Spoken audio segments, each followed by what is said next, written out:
Sekarang kita akan melanjutkan pembelajaran kita tentang jaringan permanen. Oke, selamat menyaksikan. Anak-anak, sekarang kita akan masuk ke jaringan penyokong. Kolenkin. Ciri-cirinya adalah sel-sel hidup memiliki kadar air yang tinggi, terdapat pada dikotil, penebalan tidak merata, hanya di sudut-sudut saja, dari bahan selulosa, menyokong organ yang masih muda, letaknya di bawah epidermis, dan sekarang kita bedakan dengan sklerenkim. Sel mati, kadar air rendah, terdapat pada monokotil dan dikotil, penebalannya merata di dinding sel. Bahannya dari zat kayu, lignin, menyokong organ yang sudah tua. Ada di sekitar xilem dan floem. Terdiri atas serat, jadi ada sklerenkim berupa serat, ya, serabut, kenyal, elastis, nanti bahan untuk membuat tali. Lalu ada sel batu sklerate, misalnya pada tempurung kelapa, biji salak. Kita lihat yang berikutnya, gambar kolenkim seperti ini. Perhatikan sayatan memanjang atau membujur, long section. Ini adalah penebalan di pojok-pojok. Kalau melintang, cross section, penebalannya dari selulosa seperti ini. Berikutnya kita lihat sklerenkim. Contohnya serat. Nah, perhatikan dindingnya, penebalannya merata. Ya, dari zat lignin, zat kayu. Kalau sklerate pada biji salak atau tempurung kelapa sangat tebal sekali, bahkan rongganya sudah tidak ada. Ya. Beberapa manfaat daripada serat dari sklerenkim. Ya, di sini ada serat sekitar floem atau serat kulit kayu. Ya, misalnya pada pohon waru, ya, rosella itu dibuat untuk jadi bahan karung zaman dulu ya. Ada tali temali atau jute, ada bahan linen dari tanaman linen ya, ada rami, tanaman rami jadi tali atau bahan tekstil. Serat pada monokotil misalnya pisang, ya, musa, dibuat tali sayur-sayuran, ya. Kemudian ada ananas SP, ya, itu tekstili, ya, serat untuk tekstil. Kemudian ada sisal, disebut bahan untuk tali, ya, untuk tarik tambang. Kemudian ada daun jagung dan tebu, dibuat seratnya untuk kapas, untuk kertas, maaf. Kemudian ada serat sealer. Nah, serat sealer itu bisa dibuat juga untuk campuran bahan tambang, karung, guni, dan juga diperlukan untuk tekstil. Sekarang kita lihat untuk xilem.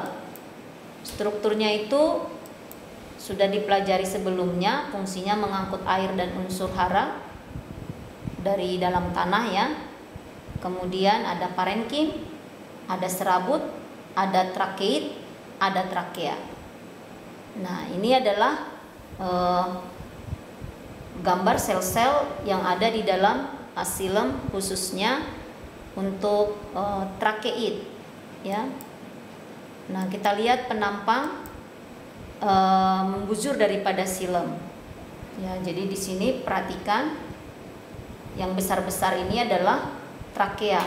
Kalau yang diameter lebih kecil nanti trakeit.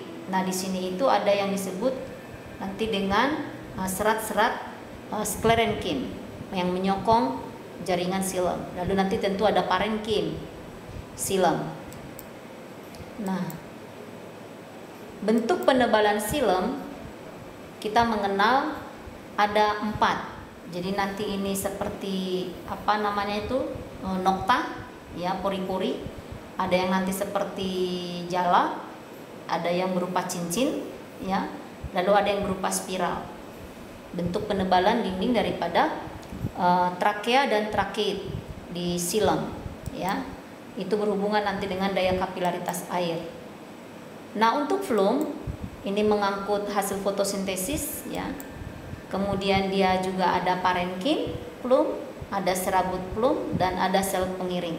Ya, kita lihat di sini, ini adalah satu sel tapis, ya. Sheath tube itu adalah sel tapis. Di sini berpori, berlubang, ya, di sini. Nah, ini nanti yang disebut dengan bagian-bagian daripada sel tapis. Lalu ada compound cell atau sel pengiring, ya. Kita lihat penampang melintang daripada phloem dan membuzur. Kalau yang ini adalah yang membuzur. Perhatikan, ini adalah sheath tube, lalu di sini yang memiliki nukleus, sel pengiring, compound cell karena dia hidup. Sedangkan ini adalah sel mati, ya. Nah, yang mengatur pengedaran hasil fotosintesis. Nah, ini bagian yang melintang atau cross section. Perhatikan di sini itu, ya, ada sheath tube. Nanti kemudian di pojok-pojoknya ada yang disebut dengan compound cell atau sel pengiring, sel hidup, ya. Tapi kalau sheath tube-nya sel mati. Nah, jadi fasis itu atau berkas pembuluh itu baik xilem dan phloem seperti ini dia memiliki strukturnya, ya. Sel mati kalau xilem, yang hidupnya itu hanya parenkim, xilem. Sedangkan kalau di phloem itu ada sheath tube tapi di sampingnya ada sel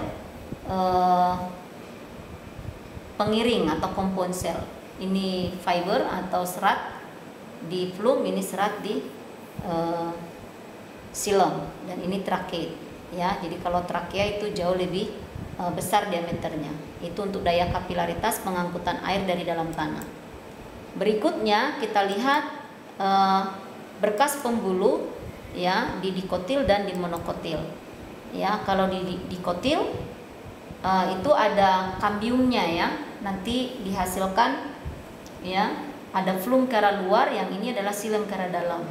Sedangkan kalau yang monokotil fasisnya itu tidak ada kambium.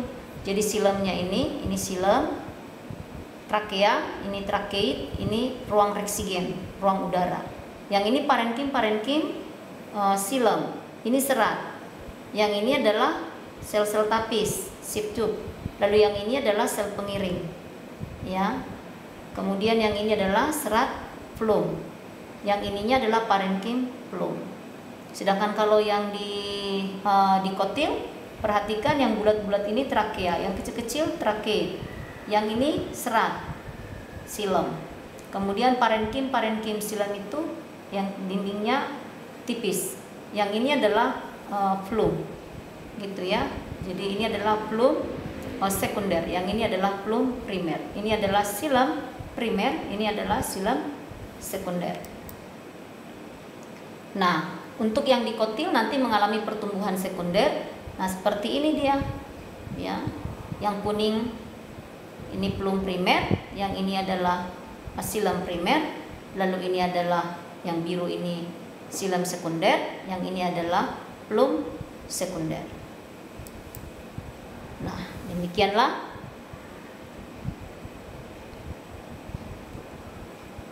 berikut ini kita akan lihat jaringan gabus. Ada 3 macam berdasarkan letaknya, eksodermis. Kemudian kita perhatikan dia ada di bawah epidermis akar. Lalu ada endodermis, ya, itu ada di bagian terdalam lapisan korteks, ya. Lalu periderm atau velum, kulit gabus, letaknya di bawah epidermis batang. Nah, demikianlah anak-anak pembelajaran kita tentang jaringan permanen. SMAK 2 bisa.